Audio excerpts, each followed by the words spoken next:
ಸ್ನೇಹಿತರೆ, ನೀವು ಇಲ್ಲಿ ಪ್ರತಿ ತಿಂಗಳು ಗೃಹಲಕ್ಷ್ಮಿ ಹಣ 2,000 ರೂಪಾಯಿ ಹಣವನ್ನು ಪಡೆದುಕೊಳ್ತಾ ಇದ್ದೀರಾ. ಅಂದ್ರೆ ಹಣವನ್ನು ಪಡೆದುಕೊಳ್ತಾ ಇದ್ದೀರಾ, ಅದನ್ನು ಕೂಡ ಖರ್ಚು ಮಾಡಿದ್ದೀರಾ ಮತ್ತು 10ನೇ ಕಂತಿನ ಹಣವನ್ನು ಕೂಡ ಈಗಾಗಲೇ ಜಮಾವಣೆ ಆಗಿದೆ. ಕರ್ನಾಟಕದಲ್ಲಿ ಬರುವಂತಹ 31 ಜಿಲ್ಲೆಗಳಲ್ಲಿ ಕೂಡ 10ನೇ ಕಂತಿನ ಹಣವನ್ನು ಕೂಡ ಜಮಾವಣೆ ಆಗಿದೆ. ಈಗ ನೋಡಿ, 10,500 ರೂಪಾಯಿಗಳನ್ನು ನಿಮ್ಮ ಖಾತೆಗಳಿಗೆ ಬರುತ್ತೆ. ಇನ್ ಮುಂದೆ ಅದು ಹೇಗೆ ಬರುತ್ತೆ, ಅರ್ಜಿ ಯಾವಾಗ ಸಲ್ಲಿಸಬೇಕು ಮತ್ತು ನಿಮ್ಮ ಗೃಹಲಕ್ಷ್ಮಿ ಹಣದ ಜೊತೆನೆ ಬರುತ್ತಾ ಇಲ್ಲ ಅದನ್ನು ಕೂಡ ಬೇರೆ ಬರುತ್ತಾ ಅಂತ ನಿಮಗೆ ಈ ವಿಡಿಯೋದಲ್ಲಿ ಪೂರ್ತಿಯಾಗಿ ಮಾಹಿತಿಯನ್ನು ತಿಳಿಸ್ಕೊಡ್ತಾ ಇದ್ದೀನಿ. ಅದಕ್ಕಿಂತ ಮುಂಚೆ ನೀವು ಚಾನೆಲ್ಗೆ ಸಬ್ಸ್ಕ್ರೈಬ್ ಮಾಡಿಲ್ಲ ಅಂದ್ರೆ ಸಬ್ಸ್ಕ್ರೈಬ್ ಮಾಡಿ ಮತ್ತು ವಿಡಿಯೋನ ಕೊನೆವರೆಗೂ ನೋಡಿ. ನಿಮಗೆ ಮಾಹಿತಿಯನ್ನು ಪೂರ್ಣವಾಗಿ ಕಂಪ್ಲೀಟ್ ಆಗಿ ತಿಳಿಯುತ್ತದೆ. ಅದಕ್ಕೆ ನೋಡಿ, ನಿಮಗೆ 10ನೇ ಕಂತಿನ ಹಣವನ್ನು ಬಂದಿದೆ.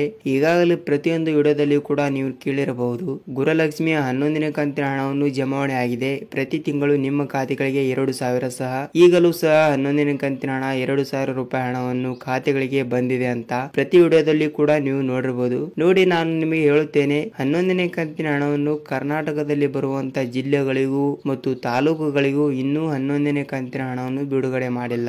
ಈಗ ಕೇವಲ ಬರೀ 10 ಕಂತಿನ ಹಣವನ್ನು ಗೃಹಲಕ್ಷ್ಮಿ ಹಣ ಜಮಾವಣೆ ಮಾಡಿದ್ದಾರೆ. ಅಂದರೆ ನಿಮಗೆ ಪ್ರತಿ ತಿಂಗಳು 2,000 ರೂಪಾಯಿ ಅಂತೆ 10 ತಿಂಗಳ ಕಾಲ ಕ್ರೆಡಿಟ್ ಆಗಿರುವ ಹಣ 20,000 ರೂಪಾಯಿ ಆಯ್ತು.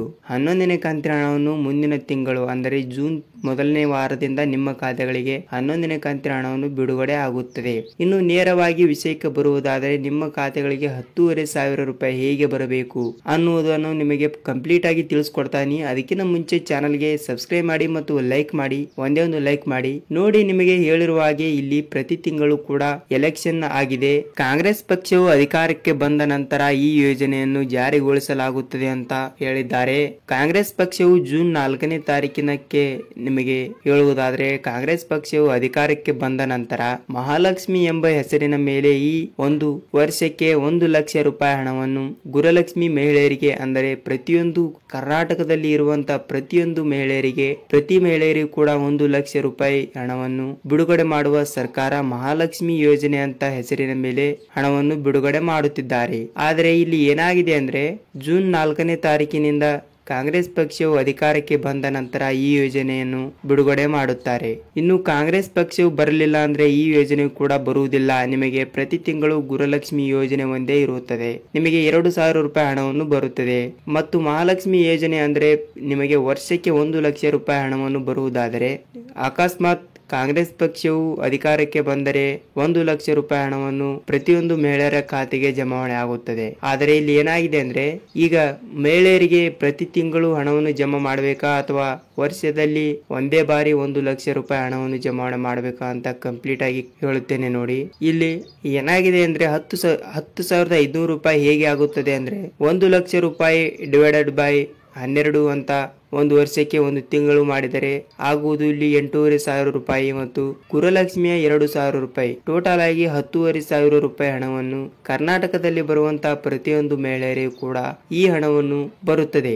ಅಂದರೆ ಜೂನ್ ತಿಂಗಳಿನಿಂದ ಕಾಂಗ್ರೆಸ್ ಪಕ್ಷವು ಅಧಿಕಾರಕ್ಕೆ ಬಂದ ನಂತರ ನಿಮ್ಮ ಖಾತೆಗಳಿಗೆ 10,500 ರೂಪಾಯಿ ಹಣವನ್ನು ಕರ್ನಾಟಕದಲ್ಲಿ ಬರುವಂತಹ ಪ್ರತಿಯೊಬ್ಬ ಮಹಿಳೆಯರಿಗೂ ಕೂಡ ಈ ಹಣವನ್ನು ಬರುತ್ತದೆ. ಮತ್ತು ಇದು ಯಾವಾಗ ಅರ್ಜಿ ಸಲ್ಲಿಸಬಹುದು ಅಂತ ನೀವು ಕೇಳ್ತಾ ಇದ್ರಿ. ಅದಕ್ಕೆ ನೋಡಿ, ನಿಮಗೆ ಜೂನ್ ತಿಂಗಳಿನಿಂದ ಈ ಅರ್ಜಿ ಯೋಜನೆಯನ್ನು ಶುರು ಆಗುತ್ತವೆ. ನೀವು ನಿಮ್ಮ ಹತ್ತಿರದ CSC ಸೆಂಟರ್ ಮತ್ತು ಸೇವಾ ಕೇಂದ್ರಗಳಲ್ಲಿ ಕೂಡ ಹೋಗಿ ನೀವು ಅರ್ಜಿಯನ್ನು ಸಲ್ಲಿಸಬಹುದು. ಈ ಯೋಜನೆ ಕಾಂಗ್ರೆಸ್ ಪಕ್ಷವು ಅಧಿಕಾರಕ್ಕೆ ಬಂದರೆ ಮಾತ್ರ ಚಾಲ್ತಿಯಲ್ಲಿರುತ್ತದೆ.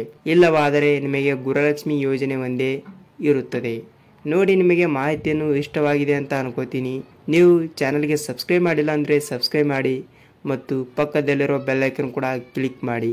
ನೋಡಿ, ನಿಮಗೆ ಗೃಹಲಕ್ಷ್ಮಿ ಆಗಲಿ ಮತ್ತು ಅನ್ನಭಾಗ್ಯ ಆಗಲಿ ಮತ್ತು ಸರ್ಕಾರದ ಎಲ್ಲಾ ಸೌಲಭ್ಯಗಳ ಮಾಹಿತಿಯನ್ನು ಬೇಕಾದರೆ ಚಾನಲ್ಗೆ ಸಬ್ಸ್ಕ್ರೈಬ್ ಮಾಡಿ ಮತ್ತು ಒಂದೇ ಒಂದು ಲೈಕ್ ಮಾಡಿ. ನಿಮ್ಮ ಒಂದು ಲೈಕ್ ನಮ್ಮ ಚಾನಲ್ಗೆ ಬಹಳಷ್ಟು ಹೆಲ್ಪ್ ಆಗಿರುತ್ತದೆ. ವಿಡಿಯೋನ ಪೂರ್ತಿಯಾಗಿ ನೋಡೋದಕ್ಕೆ ಧನ್ಯವಾದಗಳು.